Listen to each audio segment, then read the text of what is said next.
A student named Ryu found himself blinded by an immense light. When he opened his eyes, he was stunned by what he saw.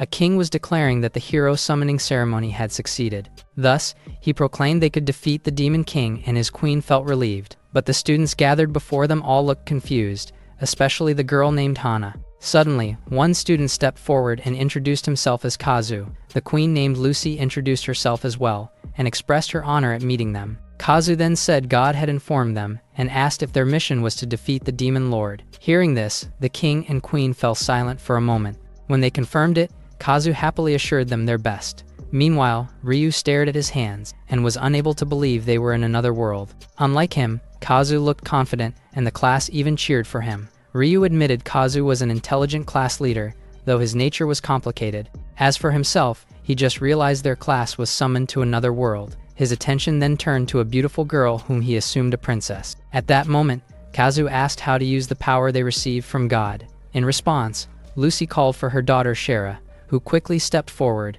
She bowed and introduced herself as the kingdom's third princess. After that, she told them to check status screens so training matched their strengths. But Hana raised her hand and asked what a status screen was. So she explained it showed their abilities by saying the word status. After understanding this, Kazu looked at the others and asked if they were ready. So the entire class then shouted the word. While everyone else began viewing their screens, Ryu could only stare at them in confusion. After a moment, he decided to try it as well. When his status appeared, he saw that he was only level 1, yet all his stats were abnormally high, so he stared at the numbers in disbelief. He then checked his titles and saw Supreme God's Favor, along with magic of many different types, but this only made him more confused, and he continued tapping through the screen. But every one of his skills was already at level 10, so he began to feel nervous. Completely bewildered, he wondered if his status screen was wrong, since none of it seemed normal. However, after seeing his overwhelming stats, titles, magic, and skills, he began to wonder if he had been blessed by the gods themselves. Thinking about it,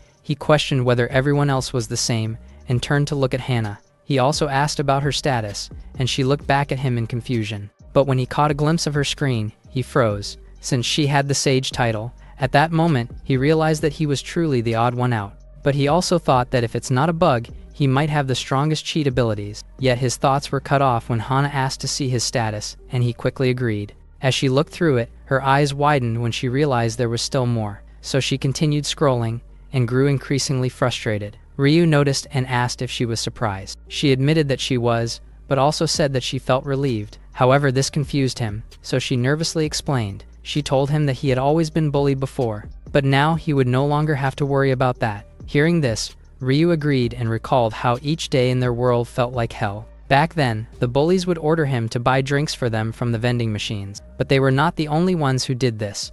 Kazu had done the same and casually told him not to take too long. So, Ryu would leave the classroom and buy the drinks using the money he earned from his part-time job. He never refused, because he knew what might happen if he did. Unfortunately, the bully confronted him. He scolded Ryu and kicked him simply for being late, while the other students only laughed and watched. Just then, Hana arrived and questioned what was happening. She went to Ryu's side and checked on him. Hearing her voice, Ryu turned and saw Hana was clearly worried. However, Hana was the prettiest girl in school, and Ryu feared bullies would target her for helping him. Because of this, he pulled his arm away from her, which left her stunned, but he still ignored her reaction and stood on his own, while the bullies just laughed at them. Therefore, Ryu could only clench his teeth and think that his life truly felt miserable. Back in the present, Hana confessed she was frustrated for never being able to help him. However, she believed he kept his distance to protect her. Ryu quickly denied it, so she insisted that she knew him well and that he was a kind person. Hearing this, he fell silent and realized that she might be the only one who saw him that way.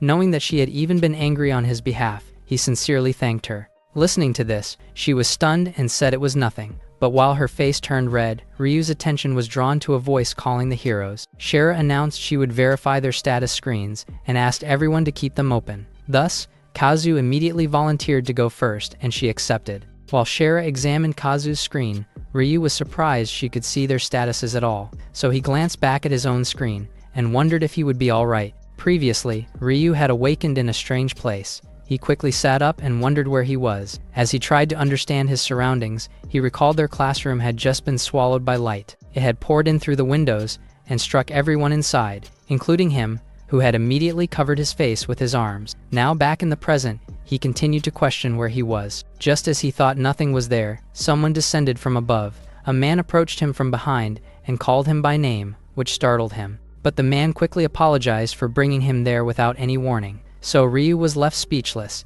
and he could not help but notice that the man was floating. Yet he managed to brush off his shock and forced himself to stay calm. After that, he turned to face him. Then he asked who he was. The man fell silent and stopped stroking his long beard. After that, he swung his cane and declared himself the god above all. Ryu quickly panicked at the declaration and wondered if the man was truly important. God confirmed it and even invited him to talk, which made Ryu think he is easygoing. Once seated, God explained 4 things. First, their entire class would be sent to another world. Second, they would gain cheat abilities to avoid dying easily. Third is they would be tasked to defeat demon lords as heroes. Then fourth is that Ryu was the last in class to hear it. While he was still trying to process it, God raised his cane to grant Ryu cheat abilities. He also explained the powers were tailored for him, and Ryu's body began to glow. But when he looked at his hands, he felt no different. Moments later, God began sending him away, and this shocked Ryu with how sudden it felt. However, as his body vanished, he felt disappointed to still be stuck with his classmates. Back in the present, Shara began checking Ryu's status screen, and she was clearly stunned by what she saw. Ryu saw her reaction and asked if she was shocked, to which she admitted it, so he tried to reassure her that he was not weak and that it might be fine, but her silence only made him uneasy. After a long moment, he finally saw her look up at him. She then explained that with such power, he might betray them and risk immediate execution. Hearing this, Ryu was horrified since he had just arrived, and his life was already in danger. Noticing how he trembled, Shara began to soften. So she decides to compromise, and tells him that she has a proposal for him. She then proposed that she would not report his true strength to her parents. But Ryu was taken aback and asked if she could do that, to which she confirmed it. Yet this made him ask if she was not afraid of him at all. In response, she made it clear that she did not fear him in the slightest. She also explained that she possessed a skill called clarity, which allowed her to see into people's hearts. This made Ryu ask how his own heart appeared to her, so she looked at him and fell silent for a moment. After a while, she explained his heart was purer than the others, though it still bore a few dark spots. She then glanced at the rest, and added that the heroes' statuses were all magnificent, yet none of them were as overwhelmingly strong as Ryu. In addition, she revealed the others had hearts clouded with muddy colors, with only a few exceptions. Hearing this, Ryu quietly pieced everything together. He remembered her strange reaction to Kazu, who was skilled at hiding his true nature. After realizing this, he looked at his hand. He then clenched it and reminded himself that he had to control his power carefully. Later that night in his room, he collapsed onto the bed. Each of them was given a private room, which showed the royal family's generosity. Even so, he could not stop thinking about his abnormal stats. So he tapped one of his titles, and new information immediately appeared on the screen. As he looked, he realized that these were the cheat abilities God had given him. But when he read Supreme God's Favor, which boosted his stats, max skills, and cut experience to 1/10, he wondered if God had gone too far for him. Nevertheless, these boosts made him think he might be invincible now, and that thought made him suddenly stand up. Staring at his screen, he began thinking about how he could use these cheat abilities. The faces of his bullies appeared in his mind, and the idea of revenge crossed his thoughts. Hence, his expression darkened and a faint smile formed on his face. The next morning, he woke early and walked to the castle's inner garden before breakfast. He also closed his eyes and began to focus, so he quickly sensed the core of magic within his body. When he raised his hand, he released a small flame, and he felt satisfied seeing this since he realized that creating a fireball was simple. But while he was testing it, Shara suddenly arrived. She saw the flame in his hand and strongly questioned what he was doing. Upon seeing the shock on her face, he quickly asked if something was wrong. She then replied that there was since he had arrived only the day before and was already using magic. Still, he explained that he had simply tried random things until something worked. Yet he found it impossible to believe, since even talented mages needed weeks to do it. Ryu then extinguished the flame as she admitted that his talent made it less surprising. Though she was utterly stunned when water suddenly formed in his hand as well. Seeing that he did not even need an incantation, she questioned him again, but he only looked confused, so she could only sigh and say that she could no longer be surprised. With that, she said she was supposed to train all the heroes, but will personally oversee Ryu's training, but made him ask if she truly meant it, and she confidently confirmed. She also mentioned that she was the youngest person in history to become a court mage. However, Ryu's attention drifted to her chest, and when she noticed his gaze, he quickly looked away. Afterward, he asked if he could see her status screen, and she agreed. When it appeared, he saw that she was a level 54 Great Sage and Saintess with balanced stats, so he commented it was amazing, though his complicated expression made her angry. She then insisted her stats were excellent by court mage standards, while his were far too abnormal. Seeing her sulk, he could only apologize to her. In the end, he shyly told her that he would be in her care from then on, while she reluctantly responded by accepting that it could not be helped. Later in the dining hall, Ryu arrived and began wondering where he should sit. As he looked around, Hana noticed him and quickly called him over. She pointed to the empty seat beside her, and although he felt confused, he agreed. So she happily pulled him along and made him sit down. But sitting beside the most popular girl in class instantly drew hostile stares from several boys. While he was thinking how troublesome this would be, someone suddenly approached. Then his chair was kicked to get his attention. The bully named Kanza then questioned why Ryu was sitting next to Hana. In response, Ryu explained that he was only there because Hana had invited him, but Kanza grabbed his collar and ordered him to leave the seat. This time, Ryu realized that he no longer needed to be afraid since his stats were far stronger, so he firmly told the bully not to touch him. Upon hearing this, the surrounding students fell silent. However, Kanza was annoyed by Ryu's words, so he raises his fist towards him and challenges him. Before it could reach Ryu, Hana shouted for him to stop, so his fist froze in midair. After a moment of hesitation, he finally released Ryu. Though he made it clear he would remember this, Ryu ignored him while Hana quickly checked on him. Ryu then told her he was fine and thanked her, but she replied she had done nothing. She added that she already knew he was far stronger than Kanza.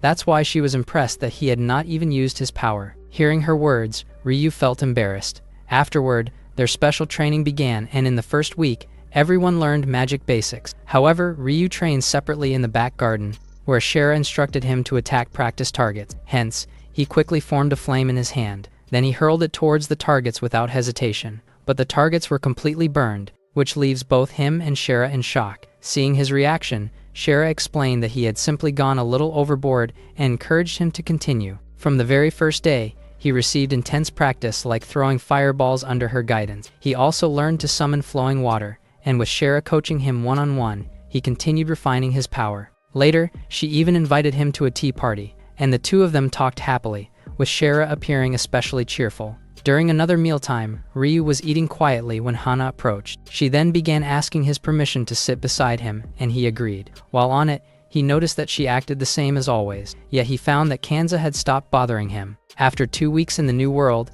it was finally time for him to join his classmates again. However, he could not help noticing both Kazu and Kanza among them, so he wished he could avoid working with them. Just as Shara suddenly called out to him, Shara saw his expression and asked if he didn't get along with the heroes, and he admitted it, though he added that at least Hana felt like an ally to him. Hearing this, Shara thought of Hana's beautiful face and fell into deep thought.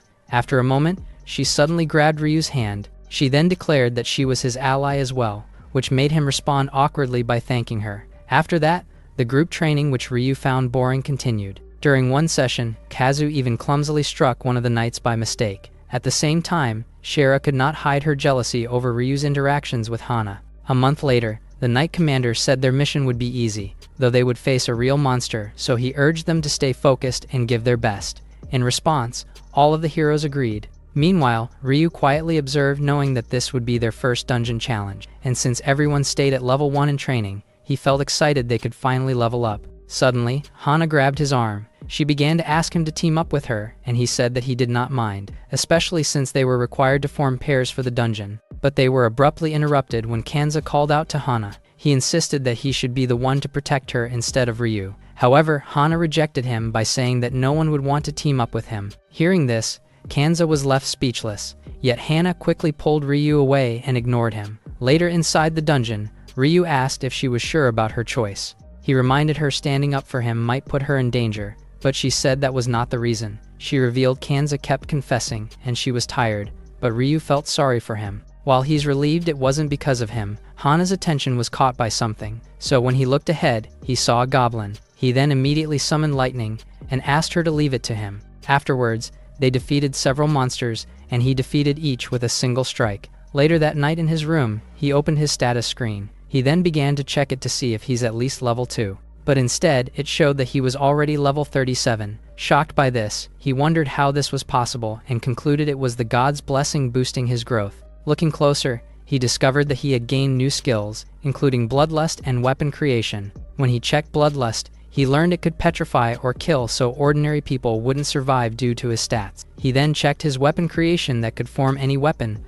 but would cause trouble if revealed, so he decided to close his status screen for now. He then thought being the only one with such overwhelming cheats was absurd. Even so, he decided to push himself and see how far he could go in the dungeon. On the 5th day of dungeon exploration, Hana asked Ryu his level and he replied 100, but he quickly stopped mid-sentence and made her confused. He then quickly declared that he was around level 20, and she replied that she was too. Unbeknown to her, he was sweating nervously because he almost blurted out his real level. While he thought of how he paired with Hana after being used to the dungeon, Hana hoped to level up, so he said they'd aim for the 30th floor, but warned of stronger foes from the 21st, and she agreed. Later, as they walked deeper inside, they encountered 2 wolves. The sight of them stunned both of them. As the demon wolves were extremely large, suddenly, one of the wolves lunged forward. The 2 hurriedly dodged, and Ryu told Hana to leave it to him, but he noticed that they were inside a cave and could not use fire magic freely, so he chose wind magic instead to be safe. He quickly struck the first wolf,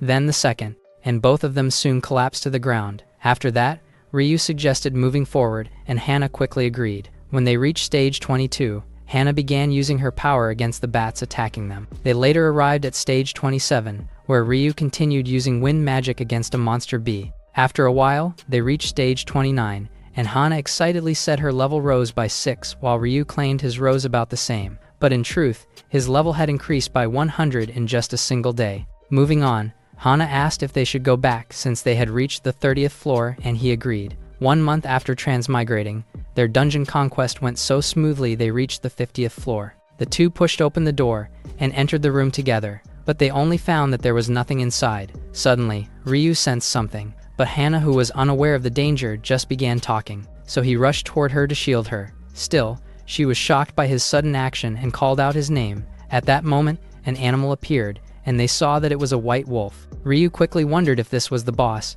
since it even possessed a concealment skill. He then asked Hana if she could handle it, and she assured him that she could. So the 2 hurriedly prepared to attack. At the same time, the white wolf charged at them. Ryu easily kicked it away. Then he followed up with wind magic. As he moved to finish it, a voice stopped him, so he quickly turned around to see who it was. Kanza and Kazu then appeared, whom he had assumed were here to cause trouble. Regardless, Kanza ordered Ryu not to interfere, while Kazu declared that they would be the ones to defeat the wolf. Hearing this, Ryu thought they were the real nuisance and let them do as they pleased. Thus, the 2 rushed toward the wolf, but it quickly defeated them both, and this made Ryu silently remark that they were weak.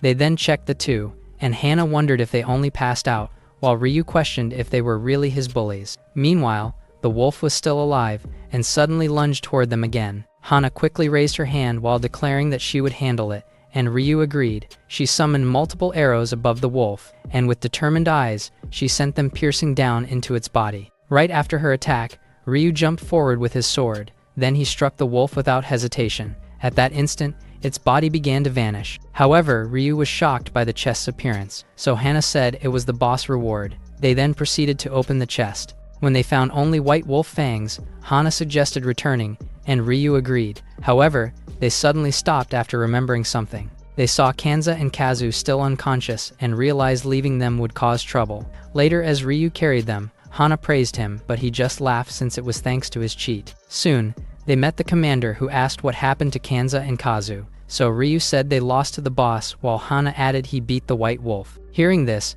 the commander said even veterans struggled with it, but Ryu found it easy. Setting that aside, Ryu informed the commander about the item that came from the treasure chest. When he showed them, the commander was shocked since they were rare white wolf fangs. Knowing that, Ryu asked how to use it, and the commander said they could be forged into a sword. So Ryu thought of making a weapon, and the commander offered to speak to the blacksmith. Still, he asked Hana if she wanted one, but she said she didn't need a sword. Knowing this, he asked if there's another choice, and the commander said they could be made into a pendant. He then offered Hana a pendant, and she agreed, though worried it might reduce sword materials. But he assured her that it was fine since they had defeated the boss together. Hearing this, she sincerely thanked him. Later, back at the castle, Shara happily greeted Ryu. When he said he was finally home, she warmly welcomed him and told him that everything was ready. Recently, his routine after the dungeon was reporting battle results to Shara over tea. So when she heard he'd defeated a white wolf, she praised him, but he clarified Hana had helped too.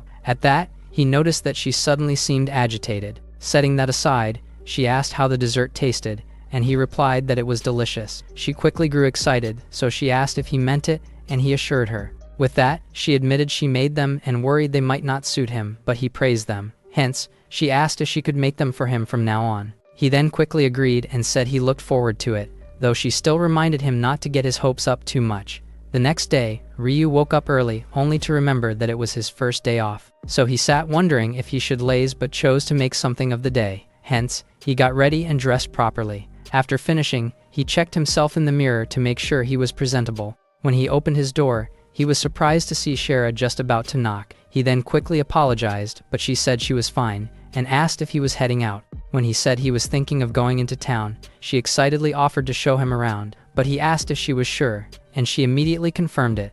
Later in town, he could not help noticing that Shara looked different today, which startled her, so he quickly clarified that he meant she was always cute, and this made her turn red. Following this, he asked if it was really safe for her to go out without a guard. She replied she had gone out alone before, which made him wonder if she had sneaked out. Hence, she clarified she had not sneaked out and had received permission before leaving. However, he was surprised she read his mind, and she laughed, saying he had that look. Still, he commented that it felt like they were completely in sync, which made her blush again. She then moves on by visiting the market, then the cathedral for an interesting experience, which left him confused. After a while, they finally arrived at the cathedral. Ryu was amazed by its size, and she explained that it was the largest cathedral in the country. She added that each person could summon either a demon or a spirit, but only once in their lifetime. Hearing this, he asked if she had summoned one, and she said not yet, so she wanted to try today. When they entered the cathedral, they were greeted by a priest. They were informed the summoning ritual cost 5 coins each, so Shara paid 10. The priest then said they could start, and asked if they wanted the ritual explained, but she said she'll do it. Soon, a magic circle appeared on the carpet. Shara explained, releasing more mana raised the chance of a stronger summon on it. With that, she decided to go first, and Ryu agreed. She then raised her hand and called for her summon to appear in response to her mana. The magic circle immediately lit up. An animal ear appeared first, followed by its entire body as the smoke cleared. The kitten then quickly approached Shara's feet, so she picked it up, introduced herself, and named it Misha. Meanwhile, Ryu thought it looked like an ordinary kitten, so she explained that it was a spirit. She also explained spirits were ranked in order: God tier, Emperor tier, Super tier, High tier, and Low tier, and that the one in her arms was a high tier spirit. After this, she urged him to take his turn. Ryu then proceeded to raise his hand toward the magic circle. Following it, he called for his summon to appear in response to his mana. When the circle lit up, the light was so intense that they both had to close their eyes. As the smoke rose, the outline of a human figure could be seen forming behind it. Ryu slowly opened his eyes. Before him appeared a figure like an angel, who asked if he was the one who summoned her. When he confirmed it, she called him master and asked for a name. However, he was shocked by the way she addressed him. He then said he didn't want to be called that, and she asked how to address him instead. So he said she could just call him Ryu, and she agreed, though he felt she still treated him like a lord. But while they discussed naming her, Shara stood nearby in shock. After a moment, Ryu decided to call the girl Coco. Hearing this, Coco said that she liked the name, which made him feel relieved. He then asked if she was a spirit, and Coco said she was God tier, which shocked Shara. Noticing her reaction, Ryu asked if something was wrong. She whispered that there was only one God tier spirit in the entire world. Even so, Ryu casually told Coco that he looked forward to working with her, and she agreed. Shara grew irritated at his calmness, but he said it was good since they had a powerful ally. Hearing this, she had to admit that he was right. Later outside, Ryu asked if the king was fine with Coco, and Shara said it was expected since others likely succeeded too. He then realized his classmates were also summoning, but she said only he had called a God tier. Meanwhile, Coco was being stared at by the people around. With that, Ryu asked her to hide her noticeable wings, and she agreed. She proceeded to focus until the wings vanished from sight. After that, she said the wings were invisible but still there, and Ryu said it looked fine. Moving on, he thought about where Coco would stay, but she said she didn't mind sharing his room. Shara was clearly shocked by this, and Ryu seemed about to agree, so she quickly protested, and this drew everyone's attention. Realizing this, she tried to explain to him. She said it was impossible, but Ryu insisted, so she argued there were rooms. She then added that it would not be fair for her if Coco stayed with him. However, he was confused and asked what she meant, so she quickly said it was nothing. Later that night in his room, Ryu slumped onto his bed thinking about how eventful the day had been. Still, he found it fun since it was the first time he had gone out with a girl. Earlier, Shara assured him she would take Coco to the women's dormitory, but before leaving, she even wished him good night, so he could not help thinking that Shara was truly cute. Setting that aside, he also realized the fear he once felt toward his classmates was gone. He thought he could finally take revenge, but believed they still needed to suffer more. As these thoughts crossed his mind, he suddenly sat up. He remembered that he had not checked his status in a long time,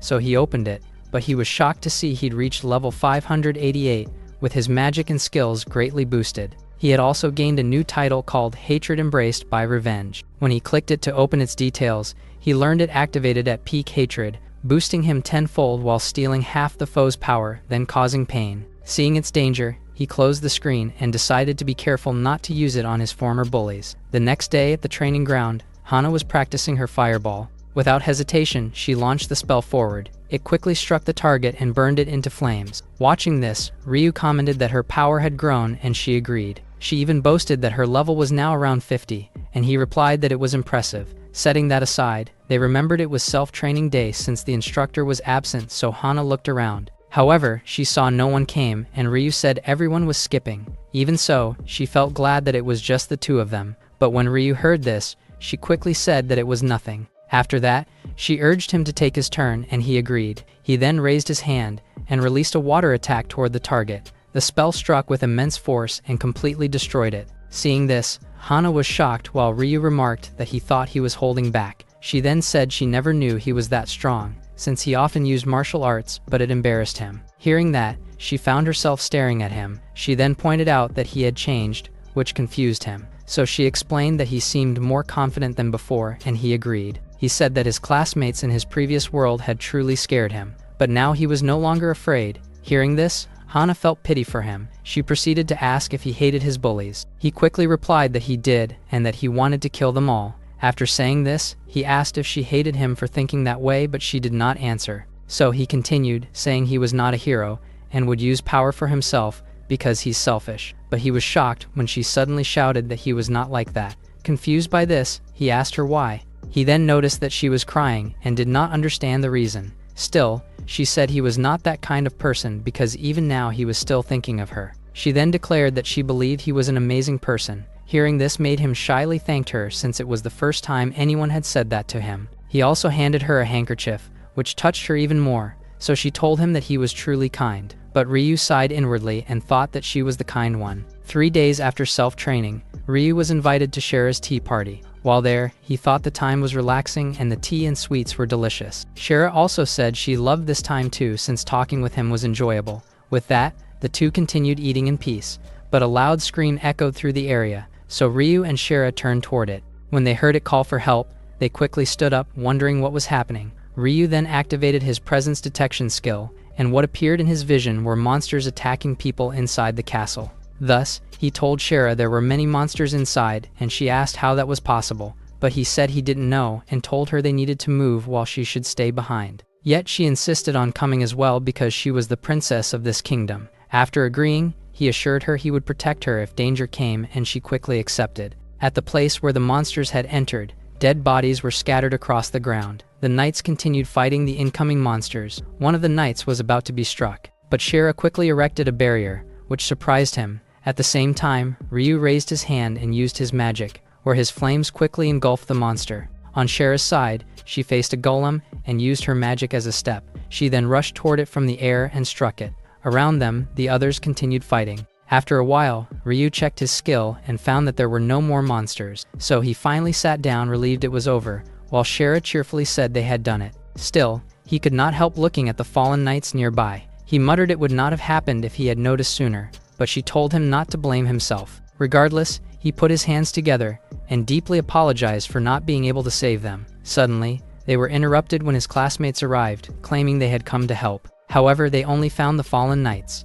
Kanza assumed it was over and thought it boring, since the great hero had come too late. Kazu agreed it was a waste, so Kanza said to go back, but Ryu wondered how they could when so many had died. He then called out to them, and they quickly turned around. He proceeded to ask them to at least help carry the wounded, but the other students began whispering, where some had already decided that they would not help at all. Kazu then said they couldn't carry armored people, and Kanza said Ryu should know that. At that moment, someone in the crowd raised her hand. It was Hana, and she said that she would help. So Ryu thanked her and asked her and Shara to tend to the wounded instead. In response, both girls agreed. Meanwhile, Kazu and the others said that they were leaving. This made Ryu furious, and he asked if they were joking, but Kanza looked confused. Hence, he scolded them for refusing to help the injured, and said they were not heroes at all. Kazu replied that it had nothing to do with the Demon King, so it was not their job. However, Ryu asked if they'd only help them and said they couldn't save the world if they wouldn't save people. Hearing this,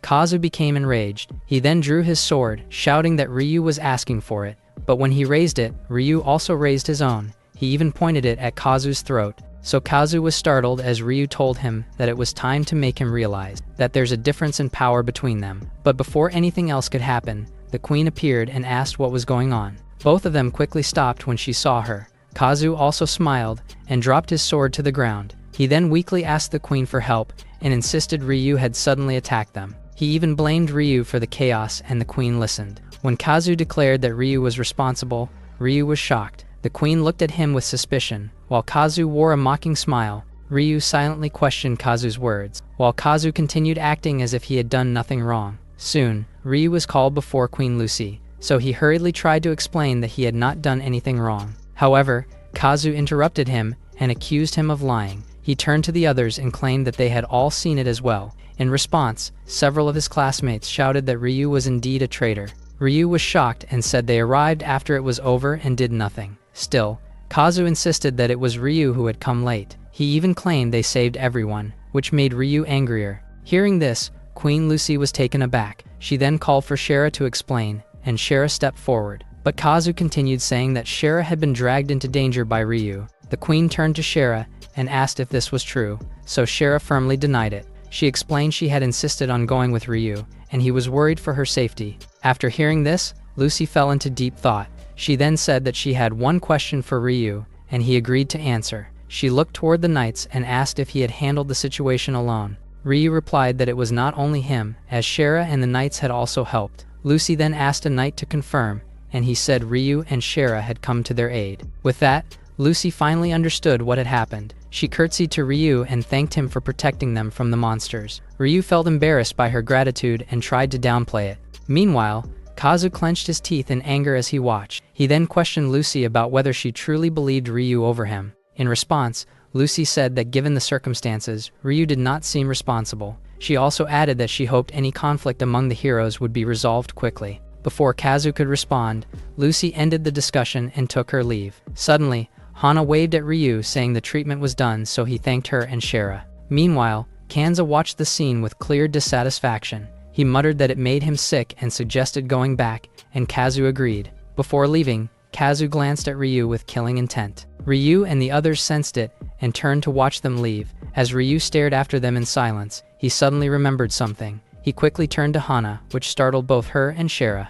He then asked if she would be alright, since she might also be pushed away by everyone. Hana was taken aback by his words, but she quickly said that it was fine because she had Aya with her. Hearing this, Ryu remembered that they had known each other since kindergarten, so he felt relieved, but she thanked him for worrying about her. Later that night in the castle, Ryu stood by the window looking outside. Suddenly, someone called his name, so he quickly turned around to see who it was, but he was surprised to see Coco. After all, she was wearing a maid dress. He then quickly asked what she was doing, and she explained that she was training to serve him, since a maid serves her master. Knowing this, he somewhat agreed, but she said there was much to learn, and she was enjoying the work. Hearing that she was happy, he finally allowed her to continue. Still, he told her to let him know if anything became difficult. She was clearly touched by this, but she insisted she did not want to trouble him, so he reassured her it was fine, since he wanted to be her strength. However, hearing his words left her stunned and flustered, so he could not help thinking that she looked cute like that. Suddenly, the other maids called for Coco's help, and she quickly responded. So she then began to say goodbye to Ryu, and he encouraged her to do her best. After that, she hurriedly chased them. Once alone, Ryu returned to the window and looked out at the garden. He began wondering why monsters appeared in the castle, since there were no signs they came from outside. He then realized the only explanation was someone had summoned many monsters into the castle. After thinking this through, he fell silent. However, he decided thinking alone would not solve anything, and resolved to speak with Shara. A week passed since the commotion, and Ryu began receiving disdainful looks from his classmates. He had already expected them to avoid him even more, so it no longer surprised him. Still, he was glad that Hana was not receiving the same treatment. At the same time, he could tell that her friends wanted him to stay away from her. Their cold gazes felt unsettling, and he quickly chose to walk away. Nevertheless, he was at least now allowed to enter dungeons alone. Later inside the dungeon, Hana could not help but sigh. She saw her female classmates act timid, while the boys eagerly played protectors. Therefore, she wondered if Ryu was in a dungeon now, since they could finally go separately. She then thought that if not for the commotion, they would still be side by side now. The thought made her sigh once more, as she realized how much she wanted to see him. However, she was suddenly interrupted when Aya loudly called her name. She quickly turned to her with a guilty expression, and Aya could only sigh in response. She told her that she had been spacing out the entire time, and asked if she was all right. Hana quickly replied that she was fine, but Aya did not believe her words. She then glanced around before stepping closer to her. After that, she whispered if it was because of Ryu, and Hana's face turned red. Seeing this, Aya was sure Hana liked him, and Hana couldn't even reply. So Aya kept teasing her about how red her face was, and Hana begged her to stop. Just as Aya finally apologized, the girls nearby suddenly shrieked. The two of them were startled and quickly turned around. There, they saw a monster approaching as some students ran, while others froze in fear. Seeing this made Aya herself feel frightened, but Hana beside her rushed forward, so Aya could not help calling out her name in worry. At the same time, their other classmates tried to stop her because it was dangerous, but Hana believed that without fighting despite risk, they would never grow stronger. Hearing this, the girls were left stunned. Hana then raised her hand and stopped the monster from approaching the others. She also looked at the huge frog monster before her and began summoning wind magic into her hand. As a result, a glowing wind magic circle appeared beneath her feet. She then thought she couldn't stand by Ryu unless she beat the monster, so she shaped the wind into a blade. Following it, she released it toward the monster. Unable to dodge, the creature was struck directly. Then it instantly turned to dust in front of her. Witnessing this all, the others were left in shock. They then rushed toward Hana and thanked her for saving them. Aya also told her she never knew she was this strong, and those words deeply touched Hana. So she took Aya's hand and said anyone could grow strong with practice, and Aya eagerly agreed. Hearing this, the others also decided to join. They quickly gathered around Hana to ask her to teach magic, which surprised her, but she still agreed even knowing it would leave her little time with Ryu. Meanwhile, in another dungeon, Ryu casually yawned after defeating the remaining monsters. As they vanished, he muttered that it was boring being alone without Hana by his side. However, his attention shifted to the ground ahead. There, he noticed a large wolf approaching with a bottle in its mouth. Seeing how massive it was, he briefly wondered if it might be the dungeon boss. However, his focus soon turned to the object it was carrying. After thinking of this, he became curious, so he tried to step closer, but the wolf moved away from him. Seeing this, he figured that it's being wary of him, so he slowed his approach and tried to reassure it. After he said that he is not its enemy, the wolf responded. It even came closer to him. When it finally reached him, Ryu gently praised it and gestured for it to show him what it was holding. The wolf released the bottle into his hands. He then examined it and wondered what it was. However, he noticed something inside, so he took it out and he opened the folded paper. After checking it, he realized that it was a letter. The letter's writer said she was trapped on the 100th floor of the dungeon, so she begged whoever found the message to rescue her, which left Ryu with mixed emotions. He then asked the wolf if it knew where the sender was, and it responded to him. Upon seeing that the wolf understood, he requested that it guide him. The wolf agreed and began moving forward for Ryu to follow. Along the way, Ryu struggled to keep up. He realized that the wolf was actually fast. He also witnessed its overwhelming strength, as it defeated multiple monsters with ease, leaving him stunned. A chill ran through him, and he resolved not to provoke the creature. Suddenly, the wolf turned to look at him, and Ryu lifted his gaze as well. When he saw the number 100, he finally realized that they had reached the 100th floor. Inside, debris was scattered everywhere, so Ryu wondered if the person was truly there. On the other hand, the wolf began sniffing around. It then began barking to get his attention. He followed its gaze to a nearby door and understood that the person was behind it. So he raised his hand and used his void magic to draw in the debris around the door. Once the area was cleared, the door was finally visible. Ryu and the wolf exchanged a brief look of understanding before entering. When he pushed the door open, he was shocked by what he saw. Inside was a girl bound in chains. He then rushed to her side. But the moment he touched the restraints, a surge of electricity struck his hand. Realizing the chains were electrified, he quickly pulled back. But as he looked at the girl, he knew he had to find a way to free her. Thus, he decided to use his identification ability. He examined the seal chain and found it bound the first to touch it, and could only be broken with magic. After learning this, he clenched his fist since he realized he had no other choice. He then reached for the chains and began pulling them toward himself. When he had a firm grip, he poured all of his magic into them with full force. As a result, the chains binding the girl finally shattered, but she lost her balance and began to fall, so Ryu hurried to catch her, where she ended up collapsing into his arms.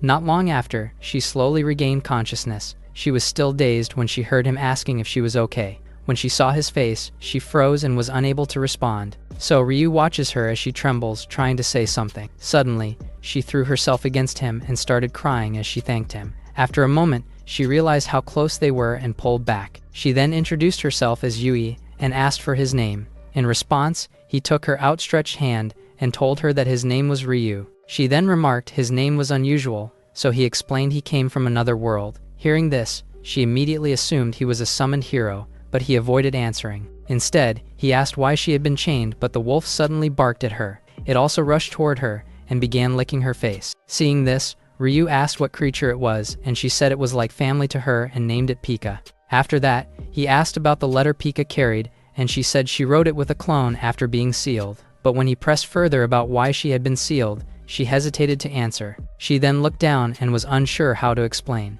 but he waited quietly for her to continue. At last, she confessed that the chain had activated when she accidentally fell. Hearing this, Ryu fell into confused silence. He then shouted that no one could be sealed like that, but she confirmed it was true. She even gave a playful expression. Thus, he wondered if it was simply the clumsiness of someone from another world. Back at the castle inside the dining hall, Ryu, Hana, and Yui dined with Shera. After a while, Yui finished her meal. She then began commenting on how delicious the food was, and Ryu quickly agreed. Hence, she continued saying it was natural for the royal palace and the most delicious meal she had ever eaten. The two kept talking about food since Yui would stay for a while under Shera's arrangement. In addition, she would also be cooperating in the subjugation of the Demon King. While the two of them continued their conversation, Shera and Hana quietly watched. Shera wondered about Yui's appearance, while Hana felt annoyed wanting to dine with Ryu alone. As they watched Yui's bright smile and Ryu enjoying the conversation, both felt the two were too close, and their jealousy showed. Suddenly, Shera noticed something was wrong. She pointed out Ryu's injured hand, and he explained that it had happened the day before. When she heard it, she was surprised that he had kept quiet about it. She also grew upset, and reminded him to inform her at once, so he quickly apologized. After that, he quickly held out his hand when she asked to see it. Watching this, Yui asked if Shera could heal, and Shera said she could as a royal court mage. She then used her magic, and as it flowed over Ryu's hand, the wound quickly healed. Hana then asked if it was finished, and Shera confirmed, while Ryu thanked her. He also said it was his first time receiving healing magic, and that he would rely on her again. Upon hearing this, she was taken aback, but she quickly said she would help, making the others uneasy, while Ryu focused on his healed hand. Setting that aside, Hana asked if being sealed on the 100th floor meant Yui's adventurer rank was S or higher. In response, Yui proudly confirmed it, so Hana admitted feeling jealous, but Ryu said she was close and would reach it soon. This led Hana to ask if he would join her on the 100th floor once she reached S rank. He immediately agreed since exploring with her was fun, but his words surprised Yui, and soon, she and Shera were the ones feeling jealous. Moments later, Ryu mentioned Hana joining Machi's training, so Yui then asked him to go with her to the 100th floor again. In response, he quickly agreed, and this left Hana and Shera in shock. Regardless, Yui was delighted and Ryu looked forward to it, but the others grew more jealous. Later inside the dungeon, Yui demonstrated her power by defeating monsters with ease. Watching her, Ryu could not help but remark on how skilled she was with magic. She quickly agreed, and explained that she had devoted her life to it. She also revealed she had summoned Pika with magic, which he quickly understood. So he asked if she could teach him summoning, and she agreed, but she first reminded him of something. She pointed to a hole in the wall and told him to control his magic, which made him laugh awkwardly. Nevertheless, she assured him she would teach him, and he agreed it would help. Afterward, she began to look around. She noted the boss will appear soon, and this made Ryu ask what boss awaited on the 100th floor. Yui tried to explain as they continued walking, but she suddenly stopped when she noticed something. Ryu followed her gaze and looked up. Before them stood a massive door with a face carved into it. Seeing this, she remarked that it was something to look forward to. At that moment, the door slowly opened before them. Upon seeing what lay inside, they could not help but feel nervous. But Yui quickly brushed it off and asked if Ryu was ready, which he confirmed. As they stepped forward, a powerful gust of wind struck them. When they looked up, they saw a dragon flying overhead. Ryu stared in awe at the sight, while Yui identified it as a wyvern. She then reminded him to stay cautious, even if it was lower class, and he agreed while drawing his sword. After that, he rushed forward and leapt toward the wyvern. He also swung his blade at that moment, but the strike failed to pierce its skin, and instead bounced back. So Ryu trembled at its solid skin, while Yui blocked the fire and said dragons needed special weapons to kill. Hearing this, he looked down at his sword, feeling as though it were useless. But suddenly, he remembered something. So he asked Yui to buy him time, which made her question if he had a plan. He then assured her that he did and asked if she could hold out for 23 minutes. After she nodded in agreement, she asked him to leave it to her and called for Pika. Immediately, she summoned her water magic. Then she faced the wyvern along with Pika.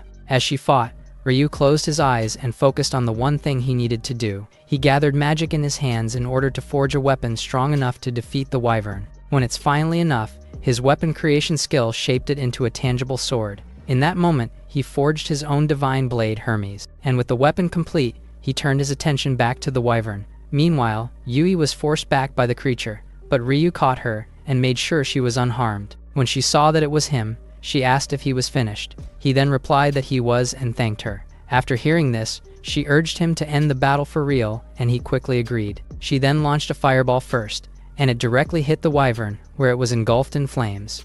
After her, she signaled for Ryu to move. Meanwhile, the wyvern shook off the fire, but just as it finished putting off the fire, it heard Ryu calling it. It then saw Ryu and began howling at him. However, Ryu ignored it and charged forward to finish it off. With unwavering resolve, he swung his blade towards the wyvern. Due to this, the wyvern's body instantly turned to ash. After that, relief washed over Ryu as Yui happily called his name. She then jumped onto him and shouted that he did it. However, she noticed something nearby. She then pointed out a treasure chest, and he quickly noticed it. As he opened it, she began wondering what's inside. But what they found inside was a piece of meat. Yui quickly identified it as wyvern meat, but he hesitated if it was safe to eat. Hearing this, she assured him treasure chests had preservation magic, so it was safe, and he agreed to try. Moments later, he pulled a few chairs from his storage space, which amazed Yui, who had never seen anyone store such items. Afterwards, they began roasting the meat. Unbeknown to them, an old man watches Ryu's liveliness, and the man beside him agrees. But he began to question him. He also turned his gaze toward Ryu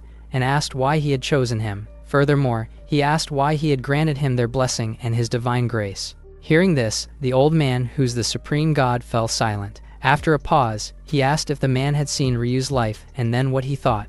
The man answered that Ryu had lived a terrible life. He was constantly bullied and seemed to have given up on living, yet many others were like him. Hearing this, the supreme god said this might be why he's interested in him, which left the man confused. So, the supreme god continued, saying he wished to repay Ryu, though the man did not know why. With no explanation given, he merely laughed. Then he added that there was more to it than that. Back at Ryu's side, Yui said it was amazing they cleared the 100th floor while eating wyvern meat, and Ryu agreed. Not long after, they noticed Shara and Hana waiting for them at the entrance. When they approached, Hana warmly welcomed them back, but this made Yui wonder if she had been waiting there the whole time. And although Hana tried to deny it, Yui easily saw through her. Meanwhile, Shara asked Ryu if he had been injured, and he replied that he was fine. However, Yui saw this and asked why Shara was with Hana, and Hana said they met on the way. Shara then said she trusted Ryu's abilities, but still worried and asked if she was a burden. Hence, Ryu assured her that she was not,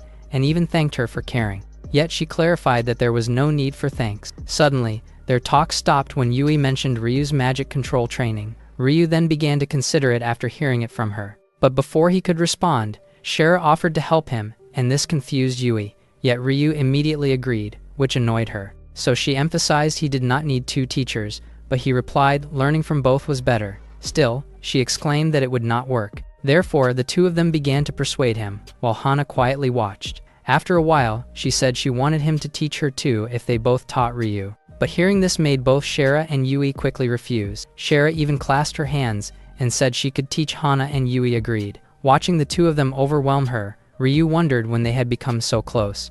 At that moment, the Supreme God continued to observe them through the water's reflection. He then asked the Creator God what he thought. He also said Ryu's life changed with a little power, so he thinks that both humans and this world were truly fascinating. Hearing this made the Creator God smile. Then he admitted he was interested in Ryu, and asked to grant him another ability. However, the Supreme God asked what kind of power he meant. So, the Creator God said he wished to give Ryu something not only to forge weapons, but also to create magic and skills. The Supreme God fell into deep thought when he heard this.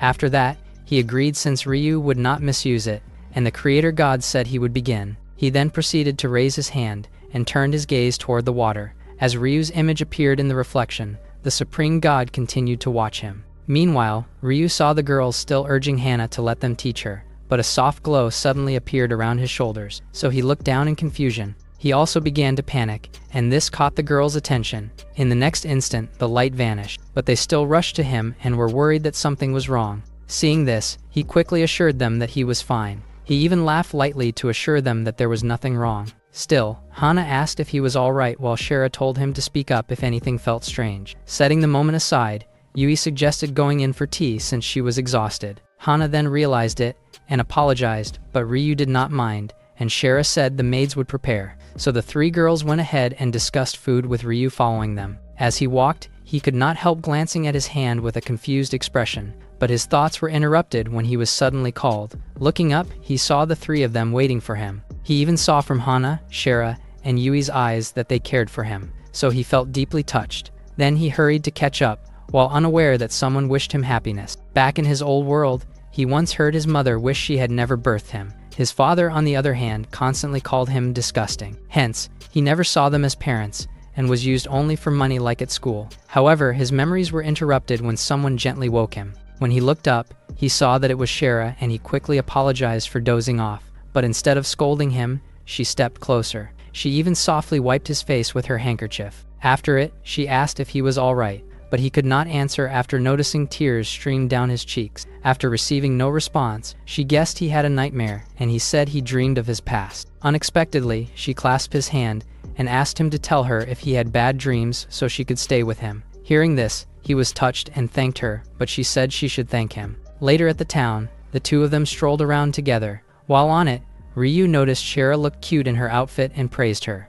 but she was clearly surprised, so she asked if he meant it, and he confirmed it suited her. While Shara was still feeling happy, Ryu's name was suddenly called. When they turned around, they saw Hana and Yui waving at them. Shara felt a brief sense of disappointment at their arrival, which confused Ryu, but she quickly brushed it off and said it was nothing. The others then proceed to ask if they waited long, and Ryu said they just arrived. Moving on, Yui asked where they were going, and he said there was a place he wanted to check. However, she looked confused by what he meant by specific place, so he clarified that he wanted to visit the guild and obtain an adventurer's card. Hearing this, Hana said she wanted one too, so he invited her to join. However, he stopped when he suddenly remembered something. He then asked if they needed a test, but Yui said they only had to write their information. Yet Ryu and Hana could not write the language of this world, so Shara and Yui immediately offered to help them. Upon hearing this, the two of them were somewhat confused. Later inside the guild, the receptionist gave them the forms and told them to fill them out.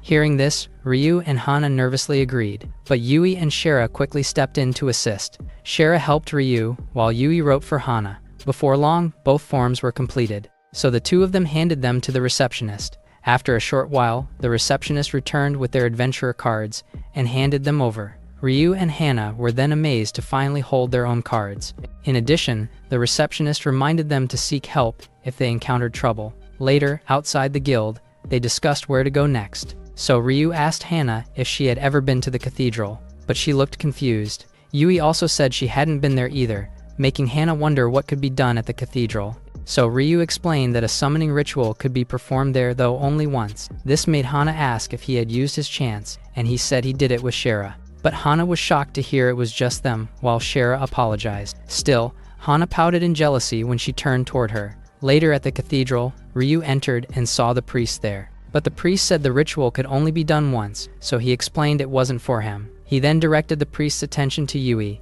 and Hana then said it was for them. After that, he asked if it was okay, and the priest confirmed it. Later, standing before the magic circle, Hana went first. She then poured her magic into it and called for her summon. Meanwhile, Shara and Ryu watched in anticipation of what she would get. Suddenly, they saw Hana crouch down. When she stood again, she was walking toward them with a small dog. She even proudly showed them her summon, which was incredibly cute. Ryu praised it while Shara recognized it as a lesser spirit and asked what she would name it.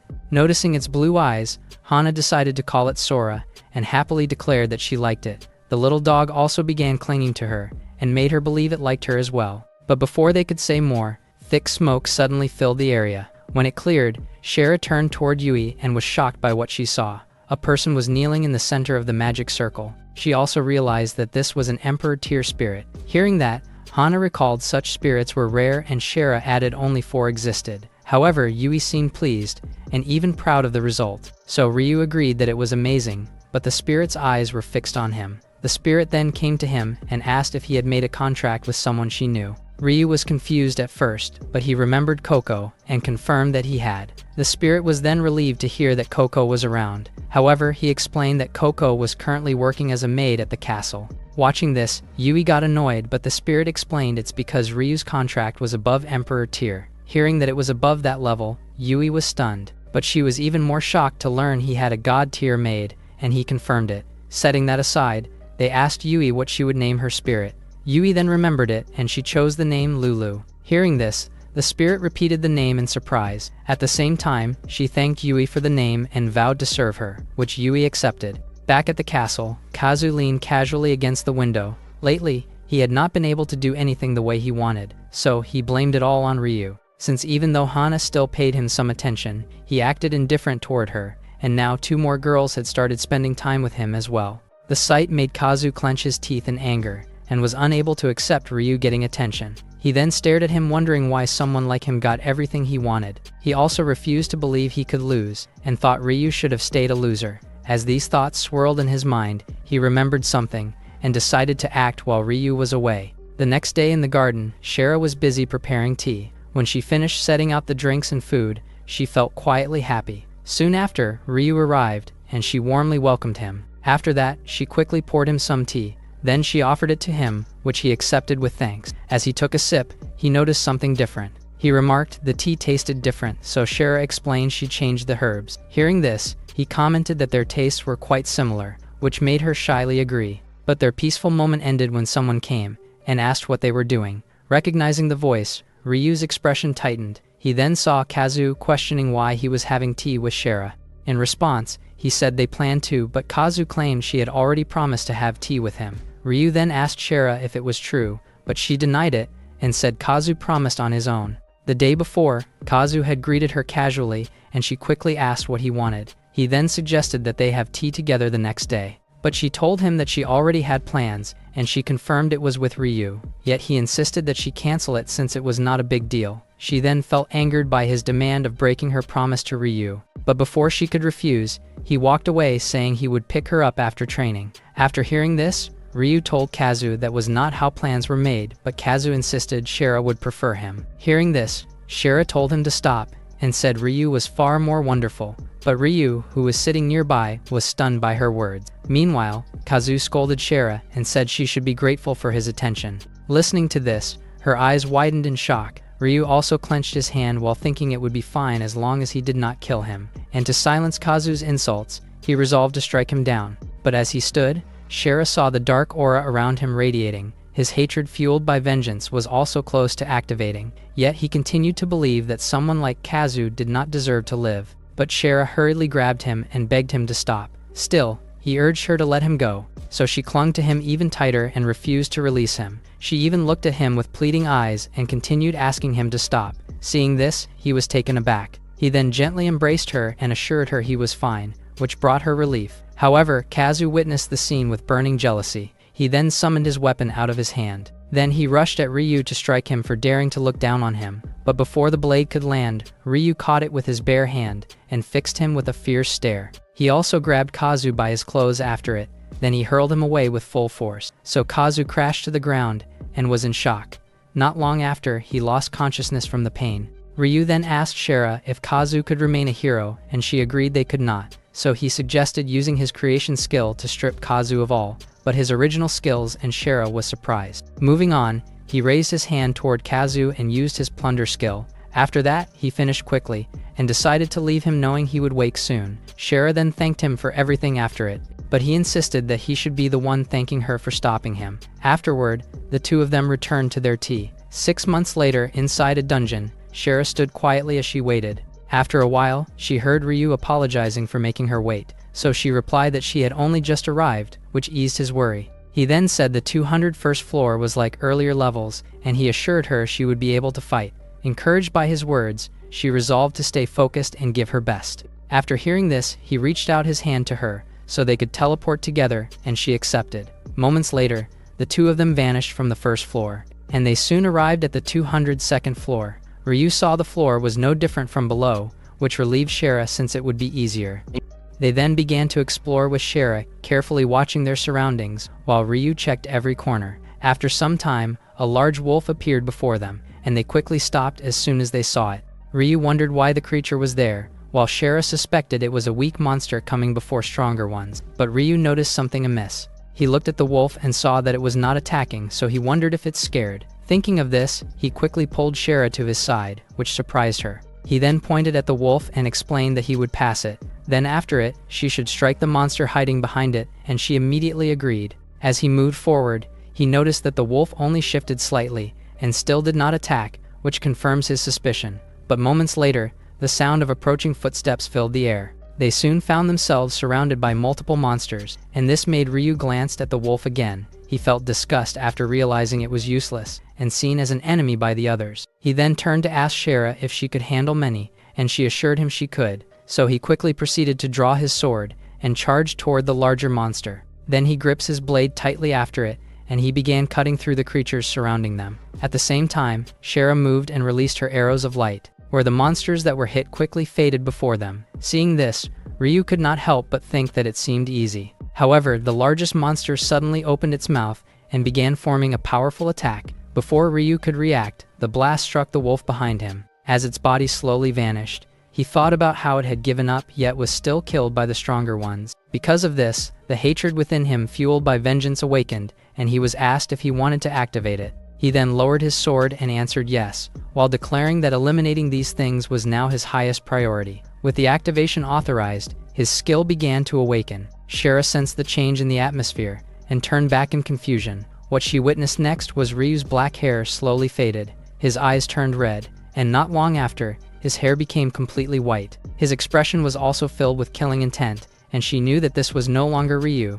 Thus, she hurriedly questioned who he was, but he insisted that he was still Ryu. However, she declared that he was not, so the white-haired Ryu grew irritated and refused to explain further. He then turned back toward the monsters, and declared that killing these pests came first. At the same time, the remaining monsters gathered before him. One rushed forward to attack, but he blocked it easily with his sword. After that, he raised his arm while saying that they were all wrong, and in the next moment, he wiped out all of the monsters in a single wave. Witnessing this, Shara hurriedly called out for him to stop, and this quickly caught his attention. He then looked at Shara and said she had great magical power that he would take for himself. While she was still in shock, she felt her body weakening. He reached out and drained her power through his hand. After absorbing it, he could not help but marvel at how incredible her magic was. Shara saw this and realized it could not continue, and she had to bring Ryu back. Hence, she drew the white-haired Ryu's attention once again. He then turned toward her in surprise, and noted that she still had enough strength to stand.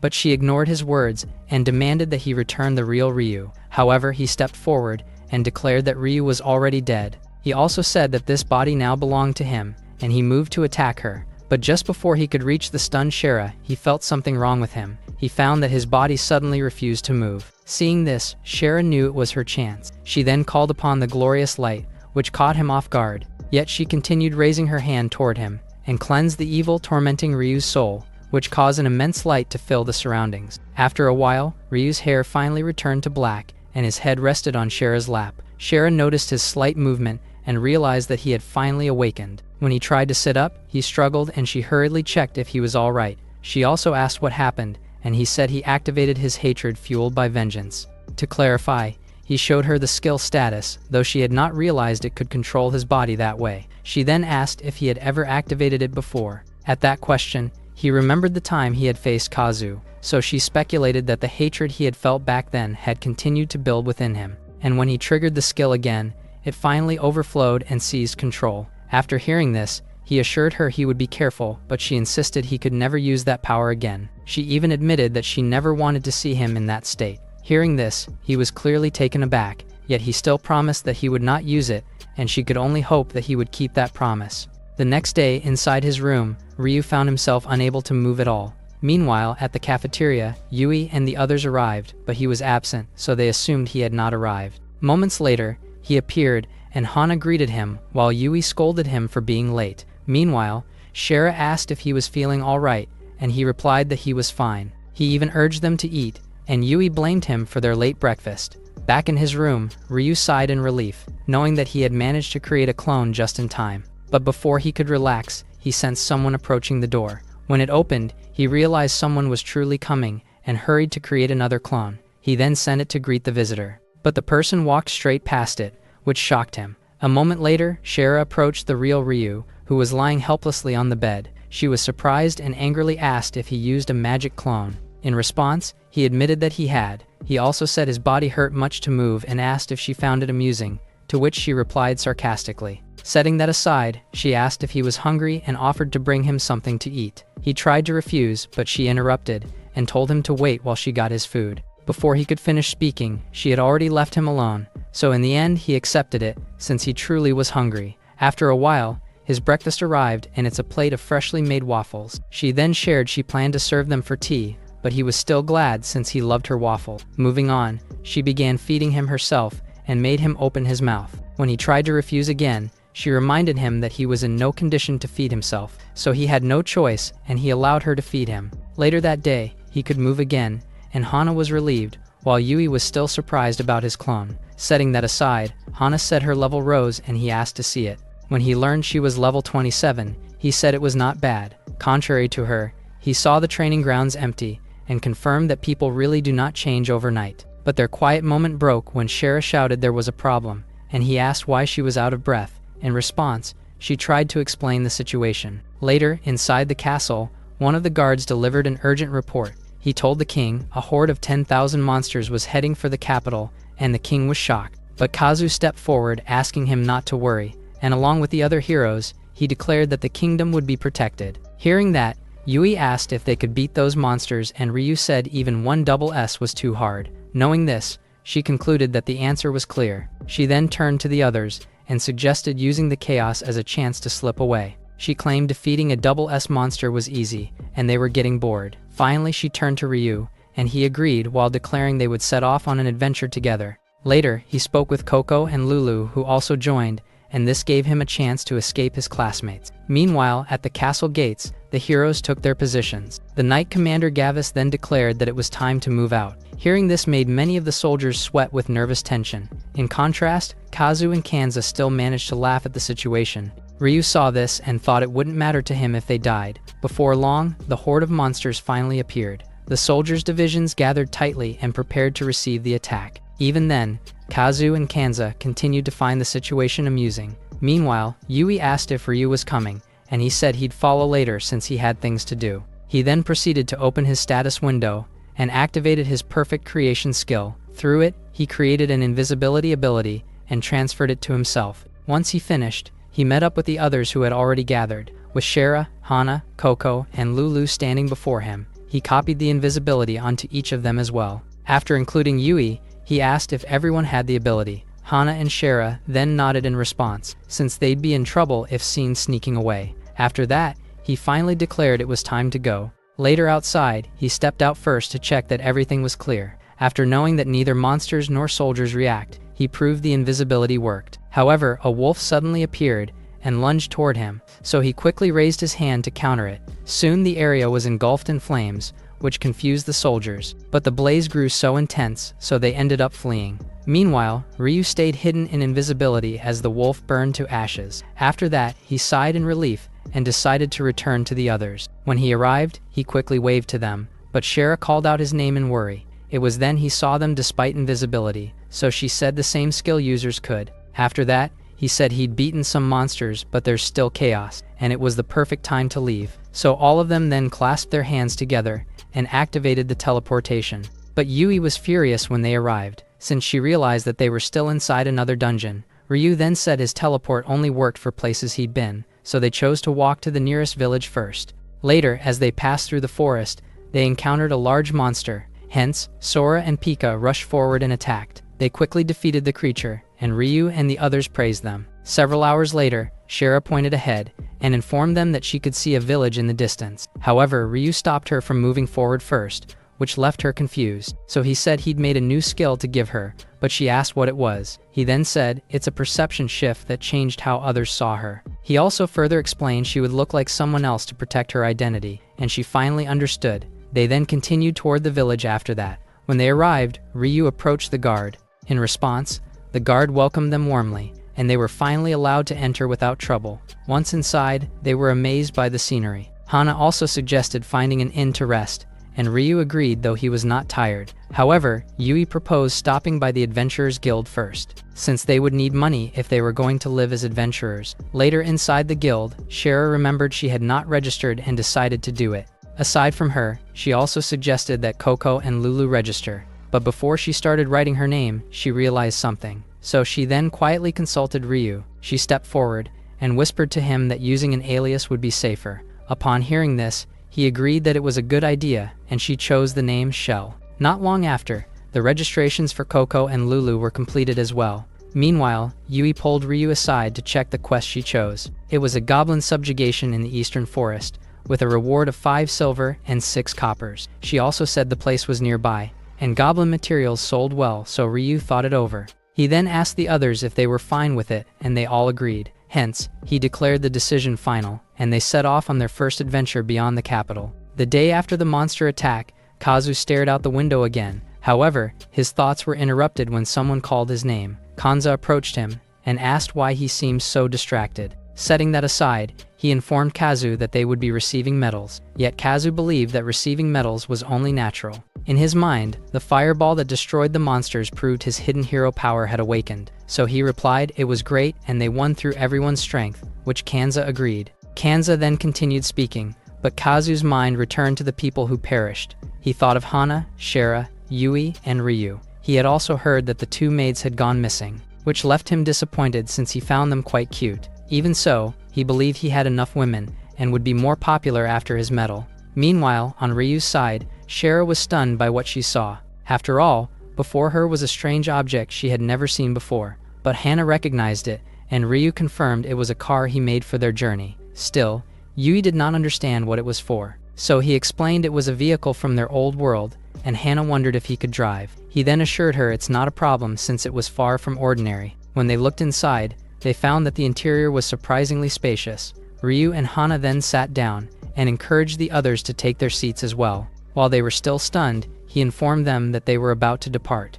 Once everyone was inside, Ryu called for Coco. He then asked again about their next destination. In response, she said that it was a kingdom called Rug. After that, he gave the destination to the car. It quickly set the route and announced a 2-hour, 20-minute trip. Moments later, the car declared their departure, and the sudden movement startled the girls. When it began gliding across the ground, Hana was amazed to see that it was truly driving. Ryu confirmed it and added it might stand out, but it's more convenient. Hearing this, Yui asked if it would just go wherever he tells it. He then assured her that it was completely invisible from the outside. Furthermore, he said it had another function, but Yui told him to stop explaining. She then pointed outside at the monster approaching, despite their supposed invisibility. Seeing this, Lulu guessed it caught their scent while Yui quickly called Ryu's attention, yet Ryu only responded with a calm smile. Suddenly, the car's screen warned of an enemy and activated its repulsion system. At once, the front of the vehicle released a stream of bullets toward the monster.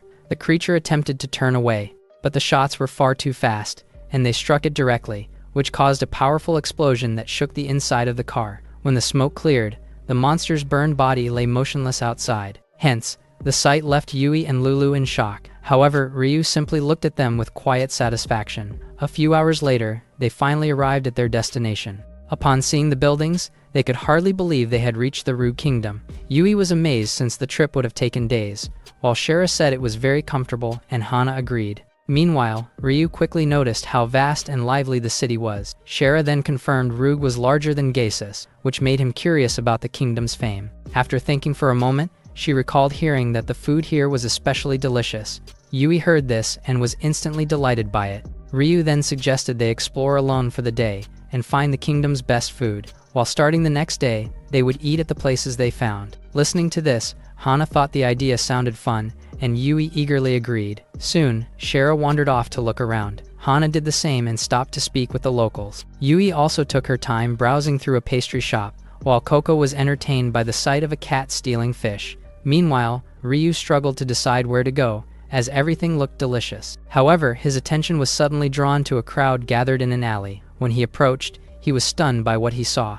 Inside a cage was a young girl bound and helpless. He then looked at the man beside her and realized he was a slave trader, which made him clench his fist in anger. Seeing that the captive was only a child made the scene even more unbearable for him. He almost called out to stop it, but another man stepped forward and announced his intention to buy her. In that moment, he realized that this was not a place where he could intervene. So he turned away and forced himself to focus on finding a place to eat, even as the slave was sold behind him. The next day, Ryu praised Yui's chosen restaurant, which made her call herself the winner, though Hana doubted it. But their moment was interrupted when they heard a man calling for everyone's attention. Yui turned toward the voice and was curious about what was happening. They soon saw a man holding a slave girl and announcing an unregistered slave auction. The sight instantly stirred Ryu's anger, since it was the same child and the same man he had seen before. Yui also felt disgusted, while Hana questioned how people could treat another human being this way. Shara, who was unable to tolerate it, decided to step forward. Yet Ryu stopped her, and this confused her. But he knew acting recklessly in a crowd would endanger innocence. Even though he is furious, just like Shara. At that moment, the slave girl looked toward them. The weight of her gaze deepened Ryu's guilt. Memories flooded his mind of being beaten for being slow. While his classmates watched without helping, he also remembered his mother wishing he had never been born, and his father calling him filthy. As those memories resurfaced, his hair slowly turned white, and his eyes glowed red. He then stepped forward without realizing it, and the girls behind him watched in confusion. But Shara quickly sensed that something was wrong. She recognized the change in his appearance, and she felt the same ominous aura as before. Meanwhile, Ryu continued toward the man. The man noticed this and asked him what he wanted, but Ryu quickly raised his arm and struck the man in the face. The sudden violence shocked the girls, and it also drew the attention of the man's guards nearby. Meanwhile, the man was furious that he hit a noble like himself, so he ordered his men to seize Ryu, even at the cost of his life. Ryu then quickly drew his sword and swung it toward them. Seeing this, the noble's confidence wavered. With the obstacles gone, Ryu turned his attention back to the nobleman. The man then began to plead for his life, but Ryu showed no hesitation, and he intended to kill him. At that moment, Shara finally cried out for him to stop. She raised her hands and released her light to drive away the dark energy around him. A blinding radiance enveloped Ryu and filled his entire body. When the light slowly faded, Shara stood there, completely exhausted. However, she was stunned by what she saw. She found that Ryu had not returned to normal, and he also questioned her magic. Confused by this, she wondered why it had worked before but failed this time. Suddenly, Ryu declared that he would not allow her to interfere any further, so he stepped toward her and intended to strike her down first. Hana and Yui watched this, and they were unable to move. Even so, Shara refused to give up on him. As he approached, she reached for him and pulled his face close, which caught him off guard. At the same time, Yui and Hana could only stare in disbelief. When Shara kissed him, his white hair faded back to black. After that, Ryu quickly pushed her away and exclaimed he almost died from it. While he was still all flustered, Shara began to ask if he was okay. Thus, he reassured her by moving his arms to show that he had regained control. Relief then washed over her after hearing that he was now fine, but he felt guilty, so he apologized for making her worry. Before he could say more, she apologized and explained her purification power had holy attribute, so she was required to kiss the target for it to take full effect. Upon understanding this, he apologized for putting her in that position, but she firmly rejected the idea that she had minded, and her words only left him more flustered. Before they could continue, Yui reminded them it was not the time to lose themselves. She revealed that the nobleman had fled, but it seems he got a bit too rooted, since the guards were already searching for them. Realizing the danger, Ryu asked what to do, and she said they must escape, since they injured a noble. Shara also urged them to hurry and suggested teleportation. Though Ryu agreed, he first turned away to do something important. He then approached the slave girl, who was still sitting on the ground. Then he gently apologized for frightening her. After that, he also removed the collar from her neck. The girl noticed this and stared at him in disbelief. She was even more surprised when Ryu offered her a chance to leave with them. Still, she asked if it's really okay. So he reassured her that it was truly all right and asked for her name. In response, she introduced herself as Ril. The others then watched as Ryu asked if she was ready to go with them. Ril quickly took his hand and agreed. Afterward, they teleported to a place where they were finally safe. But Hana saw it was the first village they visited, and Shara confirmed it was far from Rude Kingdom. Suddenly, Ryu asked if they could watch Ril while he found her clothes. Yui quickly agreed after seeing how worn she looked, while Shara offered to heal her. After thanking them, Ryu went to search for an inn. When he secured a room, he could not help but think that it looked nice. But as he was about to tell everyone where it was, he suddenly remembered something. He then opened his status window after recalling the strange state he felt earlier, and this time, no warning screen had appeared, so he first decided to check for any changes. Before long, he noticed something was wrong. A new skill had appeared called Great Sinner, with Wrath listed beneath it. However, he had no idea what it was, so he continued reading. The description said it triggered when his anger passed its limit, and boosted his status tenfold. After realizing the danger, he knew it would be a serious problem if he couldn't control it. Afterward, he returned to the others, where Shara greeted him warmly. So he greeted her and Ril in return. But he noticed the others were missing, and Shara explained they had gone shopping. At that moment, Ril stepped out from behind her and called him. Ryu was then surprised by her new look, and thought she looked adorable, which made her smile gratefully. Suddenly, Shara mentioned that Ril seemed tired, so she suggested that they rest and he agreed. So he asked Ril to stay at the inn, and he assured her he would join too. However, he remembered he had to tell the others about the inn and Shara volunteered. Yet he still asked if he was sure, so she assured her that she was. After confirming that, she reminded Ril to rest well, and Ril thanked her. Seeing this, Ryu finally felt relieved. Later inside their room, Ryu heard Ril ask if it was true that he and Hana had come from another world. He then admitted it awkwardly, and said defeating the Demon King didn't truly resonate with him. After all, so much had already happened between him and the others, especially Shara. So as long as he could travel with Hana and the others, that was enough. Yet he also wanted to protect everyone, and that feeling had quietly taken root in his heart. With that in mind, he added that Ril was included as well, but she suddenly fell silent. So he wondered if he had disappointed her. He knew children saw heroes as world saviors, and he feared he had shattered that image. Unexpectedly, she spoke and said that he was actually cool. He was taken aback and asked how someone like him could be considered cool. She then explained that it was because he wanted to protect everyone. And since to her, a hero is not who saves the world, but was one who protected those they loved. Listening to her words immediately stunned him, but after a brief moment, he let out a quiet laugh. Deep down, he had regretted abandoning his role as the one summoned to defeat the Demon King. Before he could find his resolve, he had already left the kingdom and the guilt lingered. Yet Ril's definition of a hero resonated with him, and his heart felt lighter than it had in a long time. So he thanked her, though she looked confused by his words.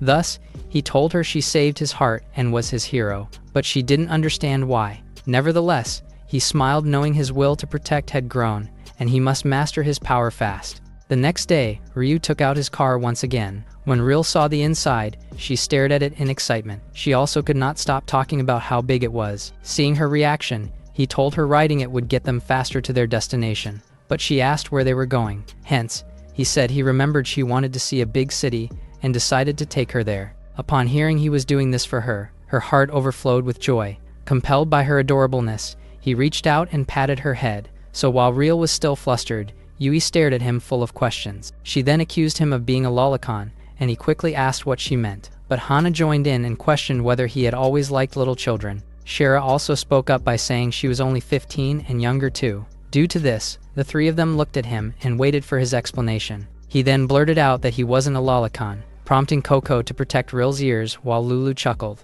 Later, when they arrived at the big city, Ril was overwhelmed with excitement. She stared around in awe and was amazed by the endless stream of people. Still, Ryu gently reminded her to not get carried away. Not long after, she pointed at a towering building nearby and asked what it was. Ryu admitted that he was not sure and turned to Shara instead. Shara explained it was likely the Magic Guild, where mages studied and used magic to help others. The moment they heard it was a guild for mages, both Ryu and Ril were filled with wonder. Hana and Yui also found it interesting and suggested going inside. Later, inside the Magic Guild, Hana and Shara began examining the items on display, while Yui and Lulu wandered together. Meanwhile, Ril pulled Ryu and asked about everything she saw.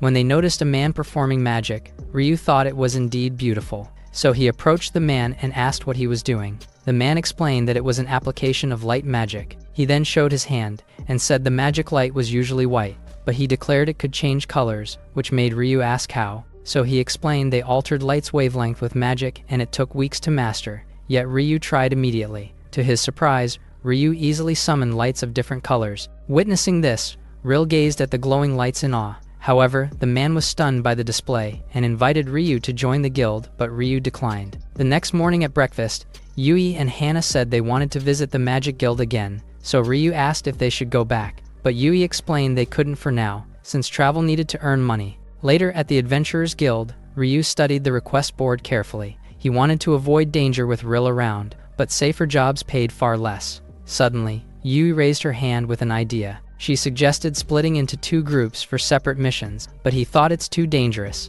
Still, she said they were strong enough now, and even able to beat double S rank monsters. Seeing her resolve, he suggested going alone while the others stayed together, but Shara quickly refused, and was worried about him facing danger by himself. Yui also said it'd be easier if they went together, but Ryu insisted on going alone to test something. So he then turned to Shara and asked if that would be okay. However, she still refused to let him go, and she even looked at him with pleading eyes. Seeing this, he began thinking of another way. After some time, he spoke and she turned to him at once. He then asked if she'd come with him, since he might need her help if he lost control again. Hearing this, Shara's hesitation vanished and she quickly agreed. On the other hand, Yui and Hana could only accept the decision. Afterward, Hana's team left for a different request, and Ryu told them to run if they faced danger. Once they were gone, Ryu asked Shara to move out together and she agreed. As they traveled through the forest, Shara finally asked what he wanted to try. Ryu recalled his status and answered by calling it only a small experiment, but she immediately sensed that it was something that might harm him again. At her words, he looked away in guilt, which confirmed her suspicions, so she told him she knew he was doing his best for everyone. She also said they all cared for him due to that, and her words left him ashamed. Still, she added that was why she was worried and begged him not to risk himself. Though surprised, Ryu thanked her for her concern, but he also confessed his drive to grow stronger came from his wish to protect those who cared for him. At that, Shara suddenly stopped walking. Ryu noticed this and turned back in confusion. When she finally opened her mouth, she declared that she did not want to be protected alone, but her words were cut off by a loud roar behind her. Ryu also froze in shock when he saw what it was. Just behind her, a massive monster appeared. He then instinctively rushed forward to protect her, but the creature had already raised its weapon, and he knew he would not make it in time. At the same moment, Shara raised her hand and released a powerful surge of wind magic. The attack was blocked, though the force made her grit her teeth. She then pushed herself further and unleashed another wave that sent the monster flying. Seeing this, Ryu hurried to her side while still shocked. He then asked if she was okay, and when she said yes, he asked when she'd learned wind magic without chanting. In response, she proudly declared that she had worked hard. She added that it was not only her, and that everyone had grown stronger as well. She also told him they all felt the same, and didn't want to just be protected by him. She then clasped his hand and reminded him they could grow stronger together. After all, they are each other's comrades. Hearing this left, Ryu stared at her in silence, but he later agreed she was right that he was anxious to protect them. Now, he finally understood what mattered most and he thanked her. Hence, she smiled warmly in response. For the first time, Ryu felt he had companions at his side that he never had before. Moving on, they looked at the ogre's body from afar, and Shara said she might be too strong. On a sunny day, Ril and Hana were busy picking flowers in the field, while Ryu watched them since he was on vacation for the day. In truth, Shara and the others went on an extermination request and he wanted to join them. However, Shara had firmly refused and insisted that he take a break, so he ended up resting instead. While Hana is on lookout duty, suddenly, he recalled Shara's words not to bear everything alone and remembered they were comrades. Although he agreed with her, the unknown power shown in his status window still unsettled him, and he realized again the importance of his friends. So the thought of something happening to them, or of hurting them with his own hands, filled him with fear, and just imagining it made him nervous. So he pushed the thought away and focused on how to understand his skill, like there's a guide. As the idea formed, he suddenly realized something. Remembering his skill, he created a supporter with knowledge of the world's laws. After a while, the navigator skill was completed. He then began speaking with it, while Hana and Ril remained busy. Hearing the navigator's reply, he went ahead with his questions. He soon learned there were 7 sin powers, but only wrath and revenge had awakened in him, while the rest awaited the worthy. When the navigator asked if he had more questions, Ryu asked how to control wrath, but he was surprised when it said it was simple, and only required controlling his emotions. Still, he thought that doing so was not easy, but the navigator insisted that it was easy for him, so he quickly asked how. It then explained he could use his creation skill to make an ability that would regulate his emotions. Hearing this, Ryu asked if it was possible, and it confirmed it was. So he decided to try, and he successfully created an emotion control skill. Seeing the result, he finally felt relieved. He then thought of his companions, and realized that no one would have to be put in danger because of him. After asking if he had more questions, he said none, so it then said it wanted to add something. It told him it resided within, so he needn't speak aloud, which made him shout it should have said quickly. However, he stopped when Ril ran toward him while calling his name. She then held out a flower crown and told him it was a present. In response, he thanked her and praised her skill. But she also explained that she and Hana had worked hard to make it. So, as she placed it on his head, she asked him to treasure it. The next day, they arrived at another adventurers' guild. Ryu was amazed while Shara said it was expected of Galad Kingdom, and Yui added many adventurers gathered there. Shara also said Galad's mines and weapons drew adventurers. Hence, she asked if that was why he came, and Ryu said yes while mentioning his new navigator skill, which once again surprised Yui. He also said Galad had many adventurers, but high difficulty extermination requests stayed unfinished. Yui's eyes lit up upon hearing this, and he confirmed it was interesting. After that, he fell silent for a moment before speaking again. He admitted that until now, he had only been thinking about protecting everyone by himself. He also confessed his thinking was wrong, which left Lulu and Coco stunned. Still, he added that Shara had helped him realize that it was okay to rely on others. Seeing him finally acknowledge this, Shara smiled warmly. Ryu then asked if they would lend him their strength and grow together even if he wasn't perfect. At first, Yui and Hana were too shocked to respond, but they soon smiled after understanding it. Seeing him looking down, Yui asked what he was saying. After it, she declared that she was completely on board. Hearing that, he was obviously stunned, but Lulu joined in as well, saying that she was ready to take on all the requests here together. Meanwhile, Hana doubted her abilities, but Shara reassured her she was strong. Aside from them, Coco declared that she would protect Ril, and Ril quickly thanked her. Hearing all of this, Ryu felt deeply moved. Yet Shara did not let him hesitate any longer and urged him forward. So, with a smile, he finally opened the door to step into their next adventure.